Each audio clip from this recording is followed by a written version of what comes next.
What's shaping classrooms? Where do we go? Policy shifting, rules on the move. Parents and teachers get in the groove. No more confusion. No more delay. Facts that matter right here today. Polity Pulse, breaking it down. Education news, straight from the ground. What's changing now? What's coming next? Stay informed, don't second guess.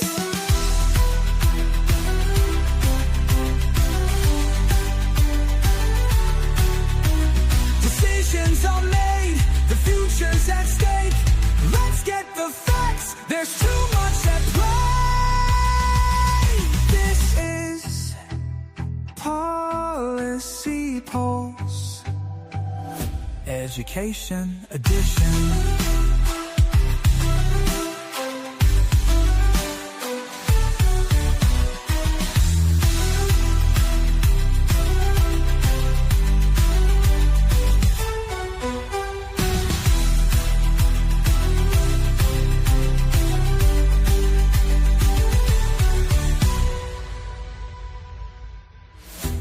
Decisions are made, the future's at stake.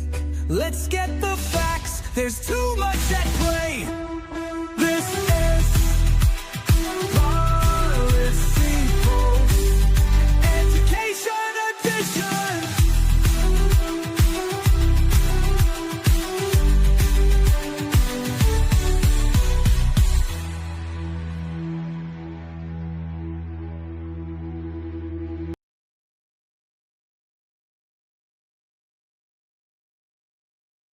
Good evening, everyone. Welcome to another edition of, you know it, Policy Pulse, right? The Education Edition.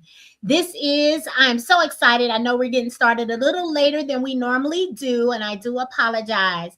But I want to make sure that I just welcome each and every one of you. This is part 10, the final chapter, the final episode of our Title I series of Policy Pulse. We've covered the rights, we've covered the documentation, we've covered how you escalate a Title I compliance issue, we've covered how you actually go about filing, and tonight, what we are going to hone in on, zero in, stand 10 toes down on is enforcement. Once you file a complaint, what happens? Who is doing what? That's what we'll be talking about tonight. What actually happened once you, the parent, the caregiver, the grandparent, the guardian, the adult who is advocating on behalf of children, what happens when you actually use the process that we have learned about, that we have talked about? That's what we're covering tonight. So y'all ready to get started? I hope so. All right, here we go, you guys. So as I said, this is part 10. I want you to be really clear about where we are, what we're talking about, all of the things, right? For those of you that don't know me, real quick, I have been in the education space for 25 years, 15 of which I spent in the classroom. I started teaching middle school English language arts, then I taught elementary school, and before I left the classroom, I was teaching high school. So I am currently the founder and CEO of Dreams KC, where we empower parents with the tools they need to teach their children foundational literacy skills, right? I partner with schools in this endeavor, and I'm super excited to do that work because I understand when parents operate from a place of power, right? Then we begin to see things change for systems, for schools, for their children. I'm a literacy advocate. I'm a grandmother. I'm a parent. So I am not outside of this work. I'm actually in it with you. So I always want you all to understand that I am not my brother or sister's keeper, but I am my brother and sister. That's the way I always want you all to think of me and to understand that that's how I show up in the work. Okay. All right. So let's get to it. Let's get to it tonight, you guys. Let's get to it. All right. Let's see. I'm trying to think of the best way to make sure this is up here so you can see it. Before we always get started, I always give a very brief disclaimer to let you all know that the views and opinions expressed in the Policy Pulse Education Edition broadcast are the views of Katina Taylor. They do not represent any funder, any school partner, any organization that I am affiliated with. All right. So I always like to let you all know that. As we jump in, one of the things that I like to make sure you all are clear about is what is education policy, right? It's not abstract. It's the laws, it's the regulations, it's the rules, it's the guidelines that really govern how schools and school districts are organized, how they're funded, and how they're run. It determines when students learn, how schools operate, and what rights families have. So Title I clearly falls into education policy, and policy is power. That's what I want each and every one of you to know, that policy absolutely is power. Okay. All right. So what have we covered so far? Remember, I told you all that we are operating, or I shouldn't say operating. This is the final of a 10-part series. So this is part 10 of our 10-part series, specifically addressing Title I. So in part 1, we just talked about what Title I is. Where do we get this? So it's a federal law. The ESSA, right? Every Student Succeeds Act is a federal statute. Specifically, Section 1116 addresses Title I. So I wanted to talk about Title I, and you can go back and look at that on YouTube, on Facebook, on LinkedIn. All of these sessions are there. So, and then in part 2, we talked about what are your rights under the federal statute? What is it that you are given by law that directly impacts the academic outcomes of your children? Then we went into part 3, where we talked about the language in the statute that says parents are to jointly develop plans, policies that impact their particular school. Okay, that is the language in the statute. You shall, as a parent, jointly develop certain policies around parent engagement, parent involvement, and the allocation of Title I dollars. Okay. In part 4, we talked about the required plans, right? So the parent engagement plans and things of that nature. We talked about in part 5, the required meetings. What does the statute say? What is meaningful engagement? There's a series of meetings that should be happening, not you just showing up for the annual Title I meeting and then your school or your school district says that they've complied with the statute, because that's just not true. Then we talked about, well, my school hasn't been doing all the things you said in parts 1, 2, 3, 4, and 5. So clearly there's some red flags here. I think they're not in compliance. So we talked in detail in part 6 about non-compliance, right? Part 7, we went into escalation. If I find that these red flags exist, we know what's required in the statute. Katina, what do we do? Then I walked you through how to escalate that. What is it that we need to do to ensure that my school leader, my district level Title I administrator, like all the stakeholders are aware of what's happening, how parents are being disempowered when they should be empowered. And then how do we navigate that? Part 8, we talked about documentation, right? If it ain't written down, if it's not documented, if you don't have any receipts, you can't move forward in the complaint process. So you write down everything, you document everything. Part 9, last week, what did I talk about? I talked about filing. Now that I've gathered all of this information, we've noted everything, we have the documentation, then what? Right? So how do we file this? And last but certainly not least, then what happens? What happens? I've gone through all of these steps. I got all this information. It's about enforcement. This is civic literacy. Remember, I said I'm a literacy advocate, not just teaching people how to read, right? But reading to learn. That's where we shift. Literacy impacts our ability to engage civically. So this is where I'm taking you. That's why I'm bringing you along, because all of these things have to be in place for literacy to happen for our children, for positive academic outcomes to occur for our children. This is power. And for far too long, what I have realized is that many parents, many guardians, many family members have not felt empowered to advocate for their children. So I wanted to make sure that I made it clear. What's my standing? What gives me the right to be able to advocate for my child, my children in the educational system, right? So if you understand the structure, you are no longer operating from misinformation. You are no longer operating from confusion. You are not operating from emotion, but you're operating based on the power that has been given to you by the federal law. That's it.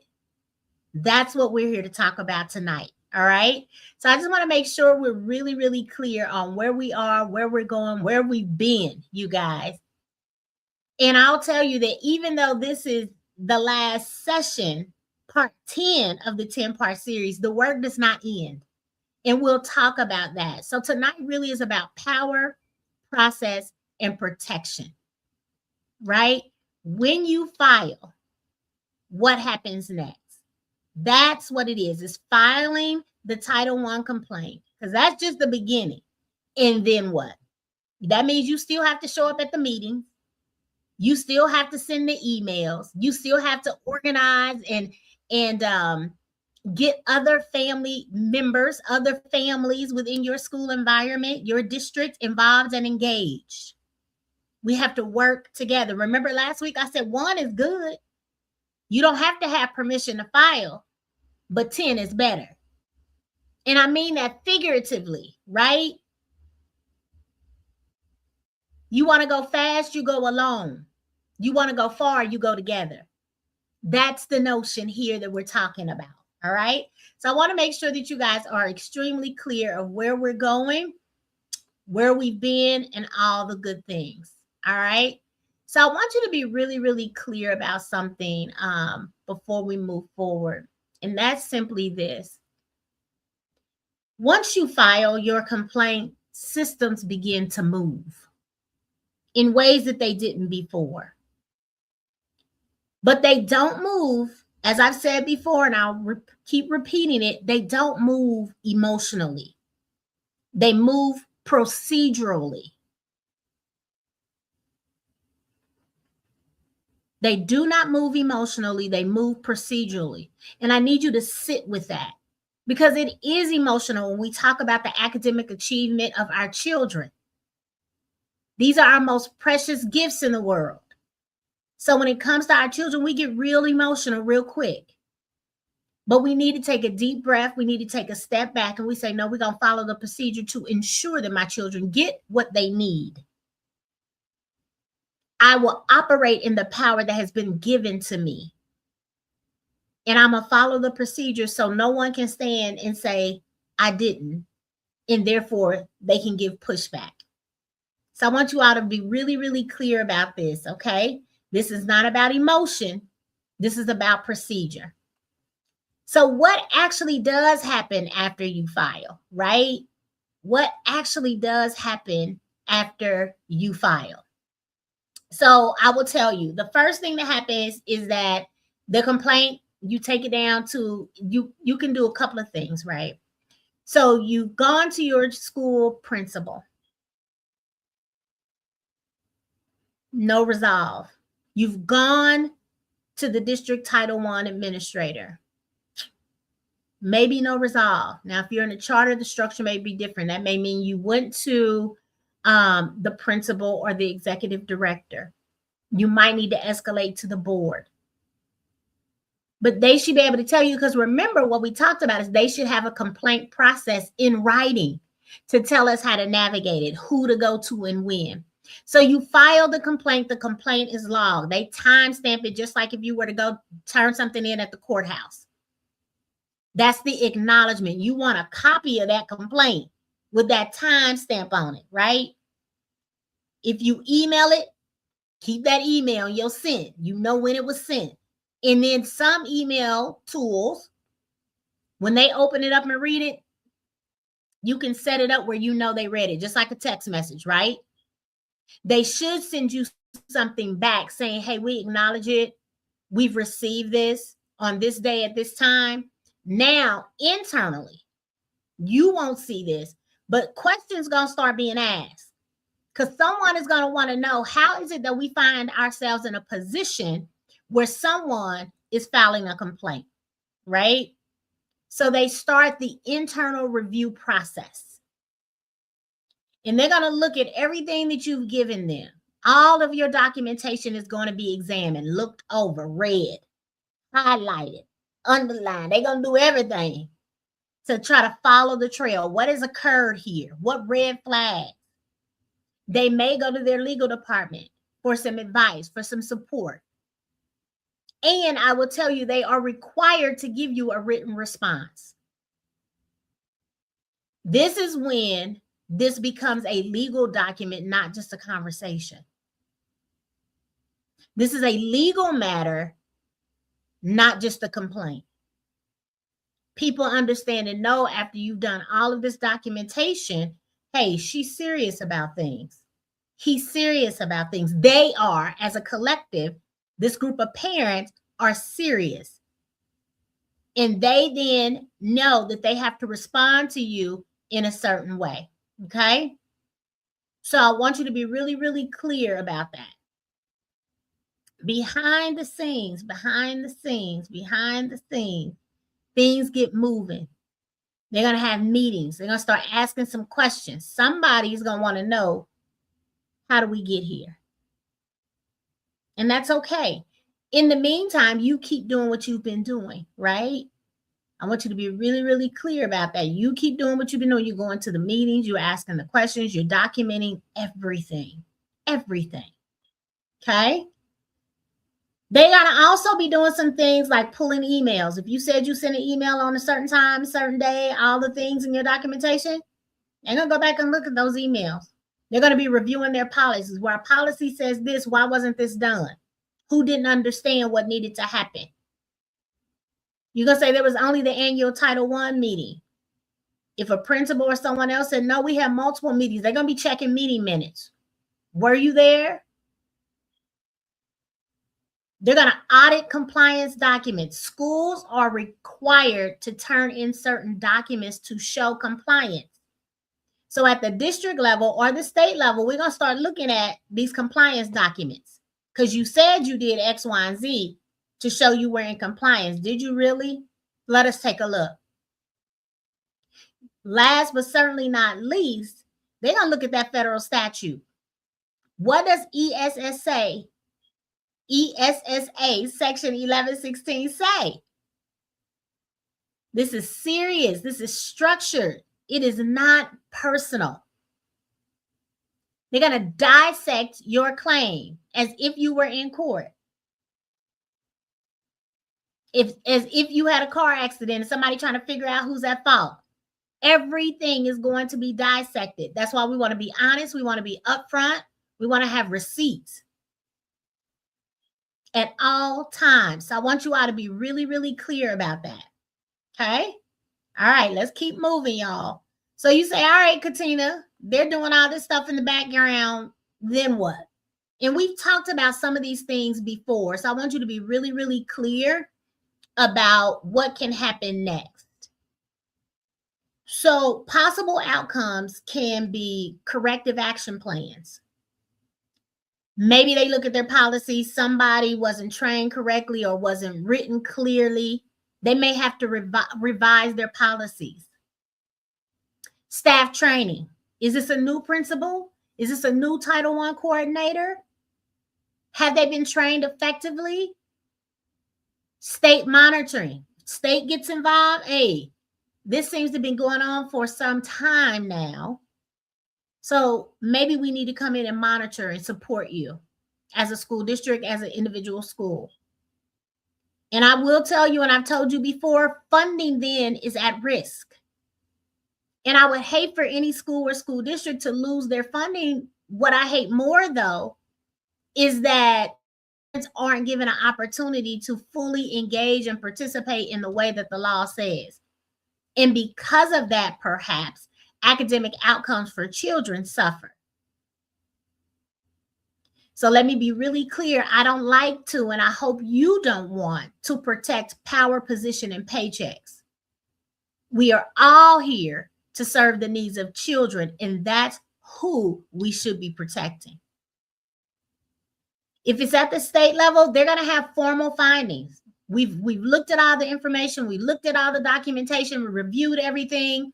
So this is what we have found. And that is not about retaliation. It's not about punishing some principal or teacher or administrator or somebody we don't like. It's not about that. It is, you expect certain things from parents and caregivers and students.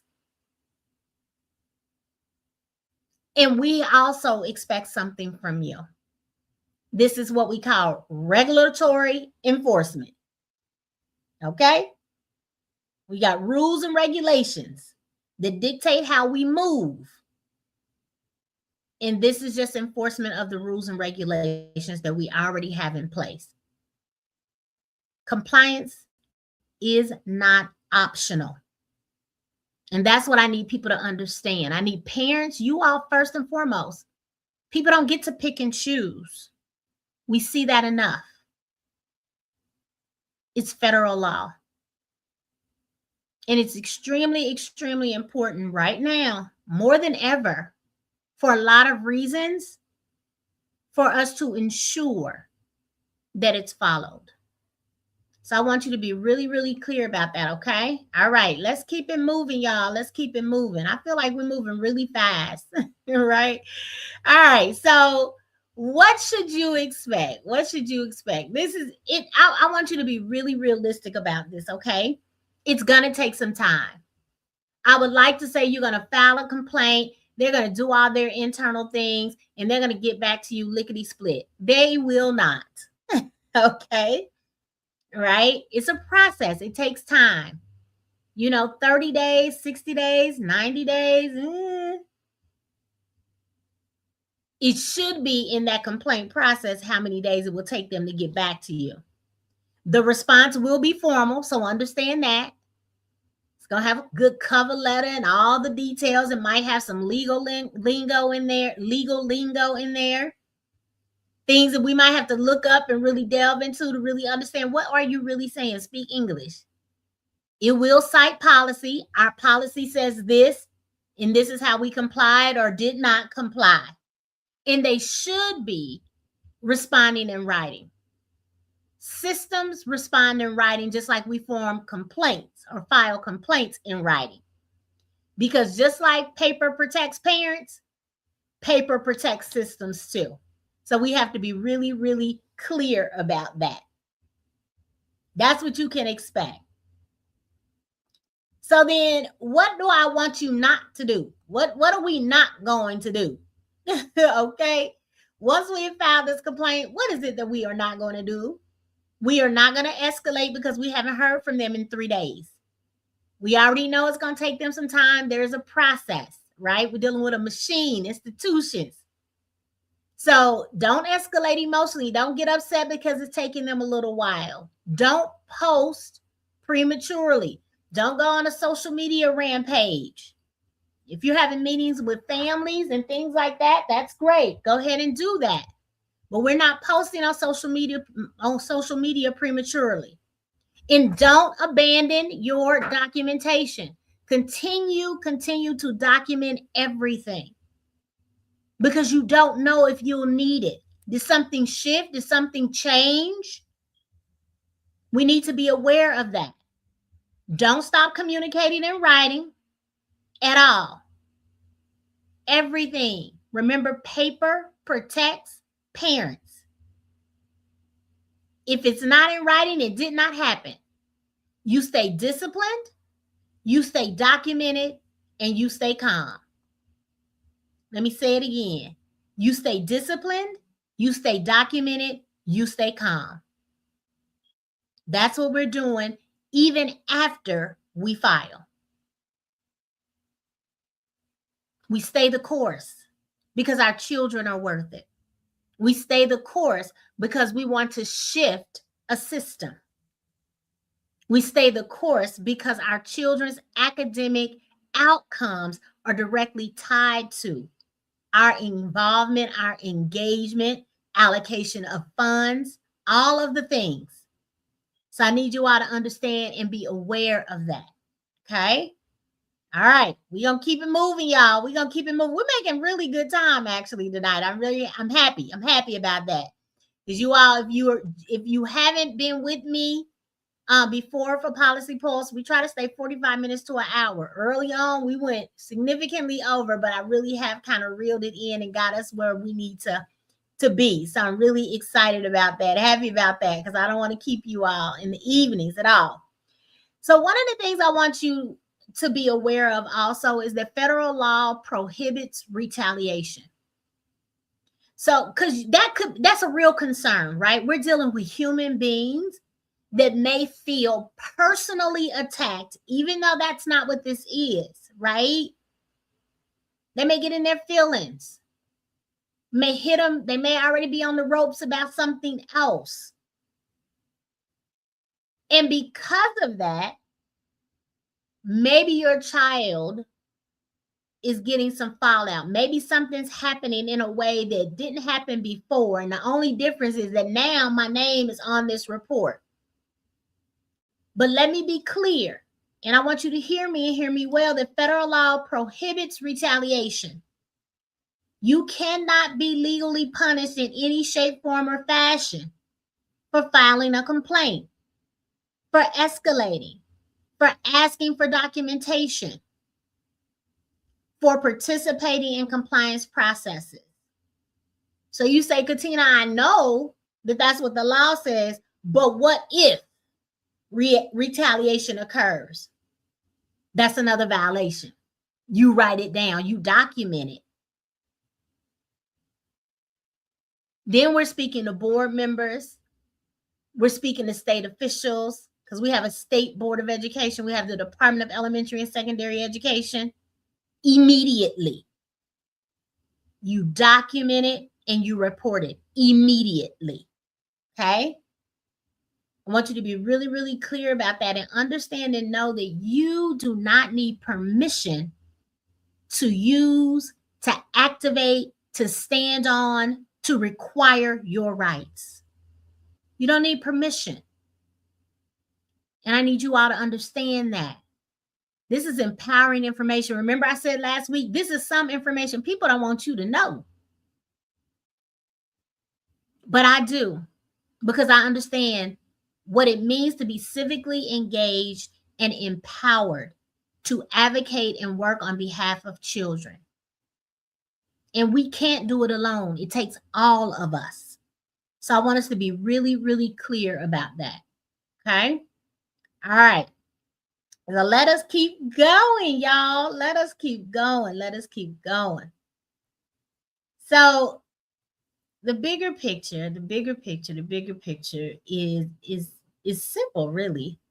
You know, I want people to understand, I want you all to understand when you see this, is that this is not about one family in one school. It's bigger than that. Title I funds, usually the largest pot of federal dollars that comes into a school or a school district, those are federal funds, right? They are meant to serve students most in need. Let me say that for the people in back. Title I dollars Usually the largest pot of federal funds that are coming into a school or school district are meant to serve the students with the most need. Hard stop.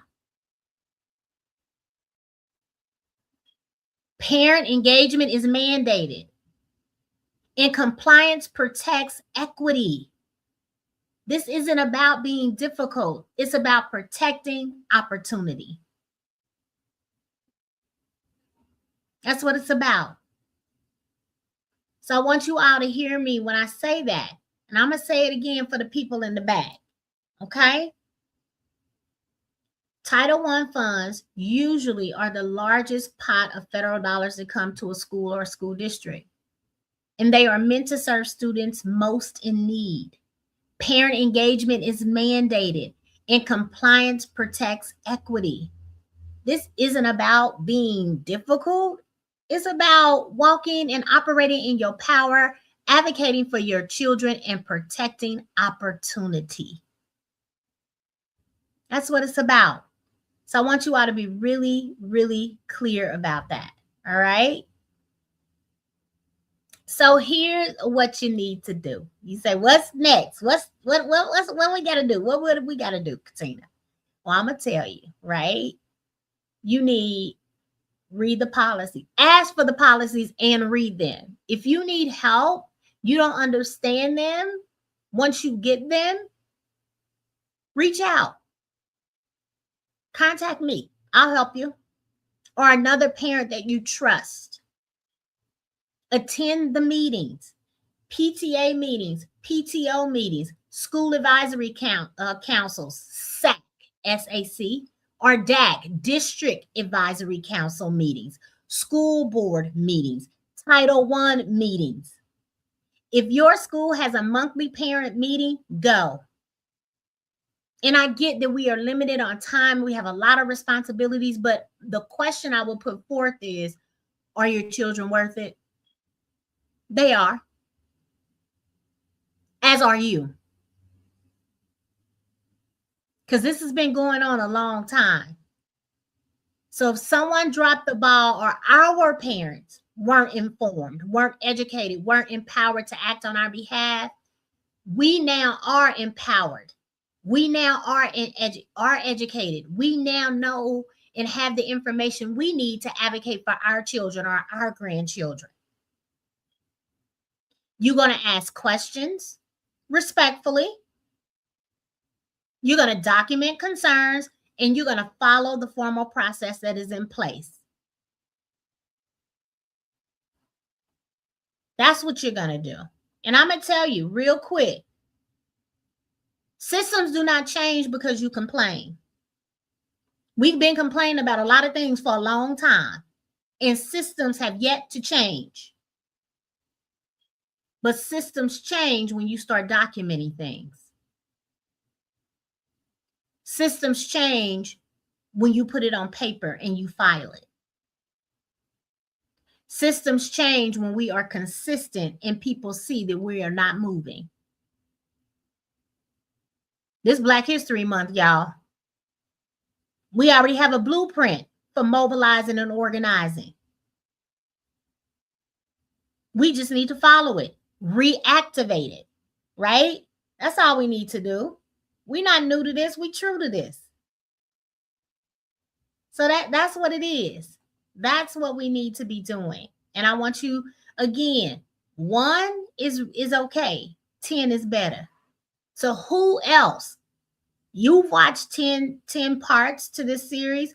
What other parent can you encourage? Go back and watch Ms. Taylor's Policy Pulse 10-part series on Title I. Did y'all know about this? Let me tell you what she said. Let's go look this up and make sure she's telling the truth. Plug it into ChatGPT. Talk to an attorney or another parent. They'll tell you. I'm not making it up. I wouldn't do that to you. And remember, JD's on the end of my name too. Okay? So what is next? What is next? I want you to choose your lane because everyone has value in this situation and circumstance. And everyone may not be able to do the same thing. All of us have different strengths and weaknesses. So what strength, what skill, what talent can you bring to bear as we are mobilizing and organizing to address Title I issues in our schools and our school districts, right? First thing, just stay informed. What's happening? When are our meetings? Organize with other parents. I've already talked about that. Start a private Facebook group. Does your SAC or your PTA or your PTO already have one? Join the group. Have the conversations. Host somebody in your home, or y'all meet for coffee or at the library. Whatever it is you need to do, organize with other parents. Request documents in writing with clear timelines of when you expect to receive a response. If you find that your school is compliant, they are doing everything great, celebrate that, support that, call that out publicly. Maybe what that does is then encourage another school district to put the policies, procedures in place and then operate by them, because they want to be celebrated too. We don't always want to show up complaining and fussing about things. We want to celebrate the good things too, right? Most importantly, we have to hold schools accountable and responsible. What can you do? Share the series. What can you do? Assume good faith. Give some grace.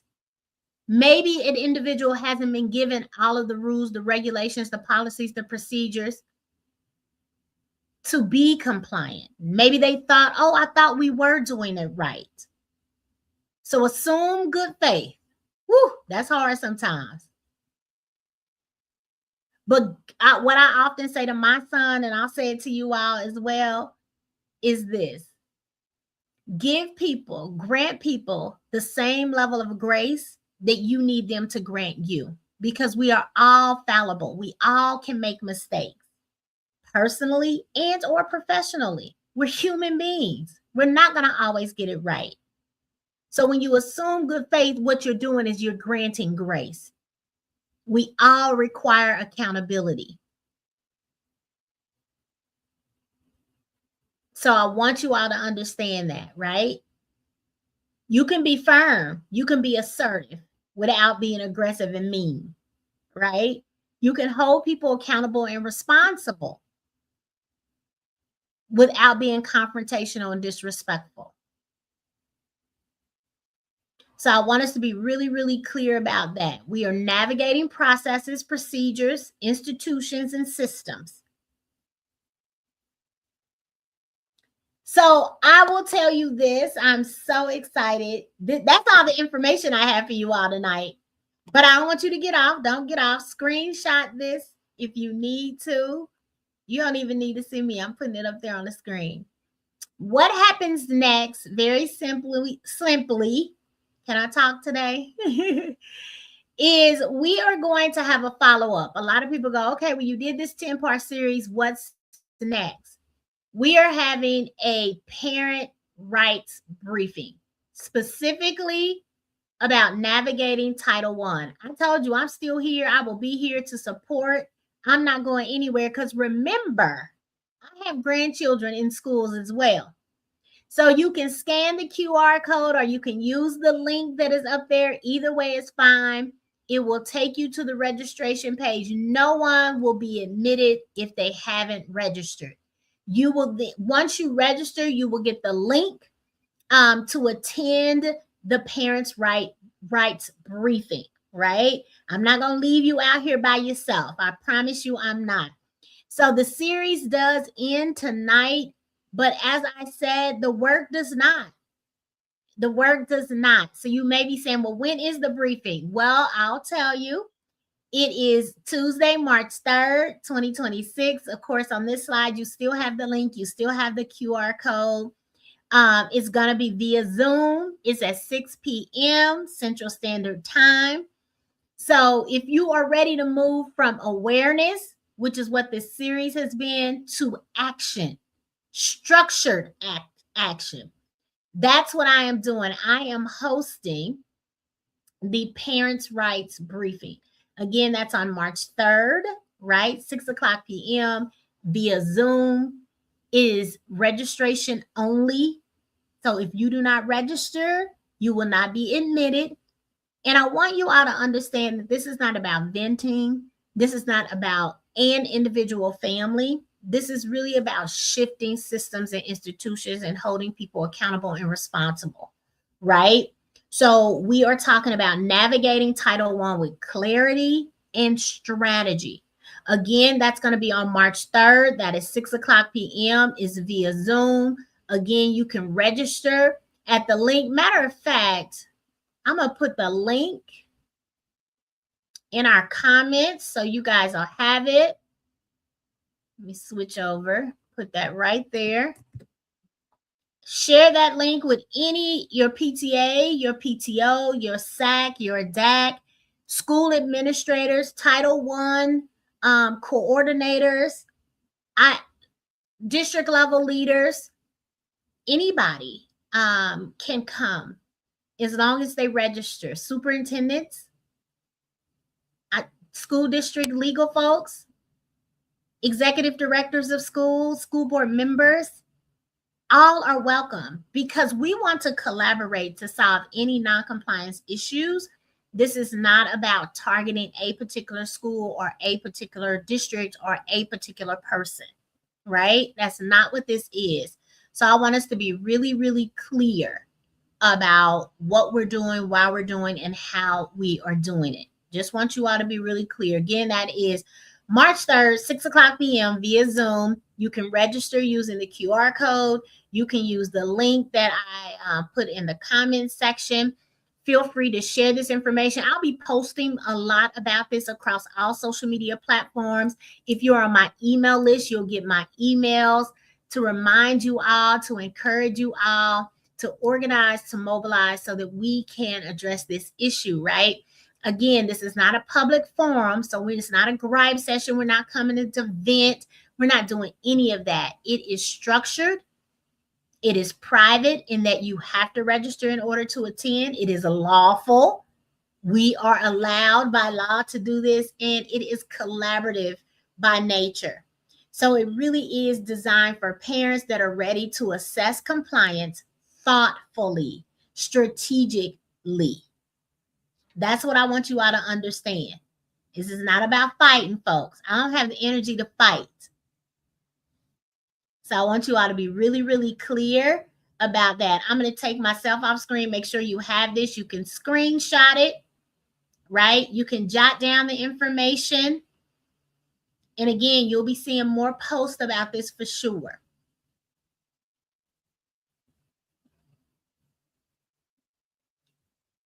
So this is where we are, y'all. The series ends, but the work begins.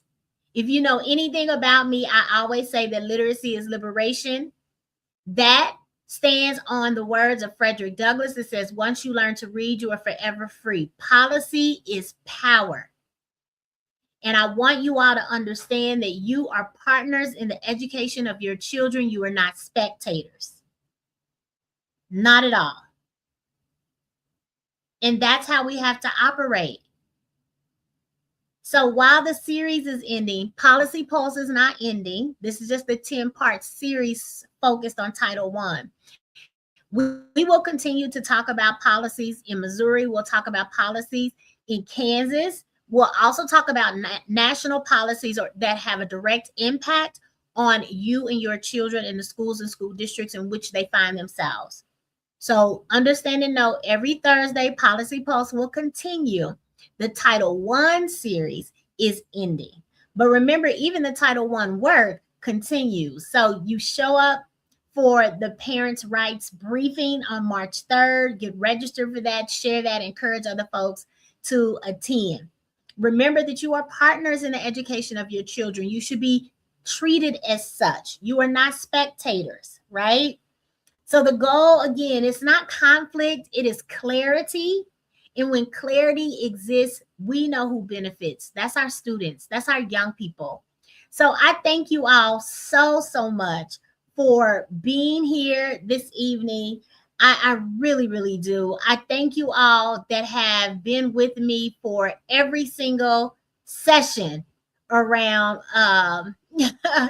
Title One, the 10-part series. I thank you for those that have commented, that have shared, that have watched, taken notes, asked questions, commented, whatever it is that you have done to, first and foremost, to just empower and educate yourself and then share that information with others. I am so happy and thrilled that we are doing this work together. All right. So thank you for being here. I will see you all, I believe, I hope, I pray, on March 3rd. That's all I have. As I always say, let's get lit, y'all. Have a great night. Thank you for tuning in.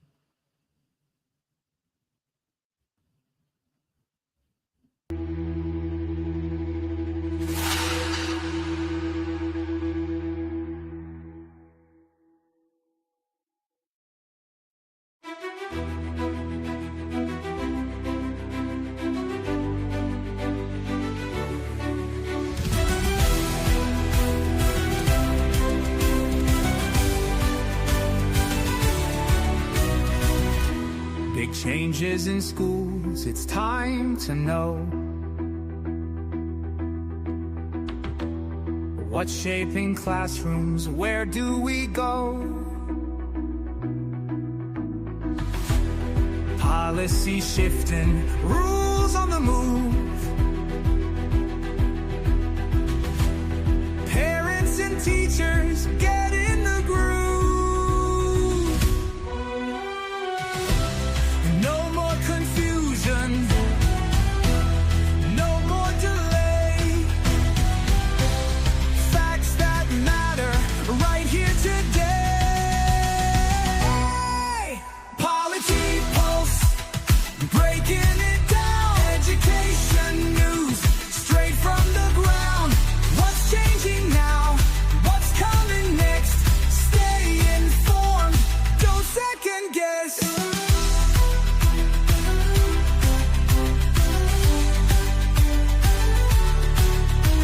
Decisions are made.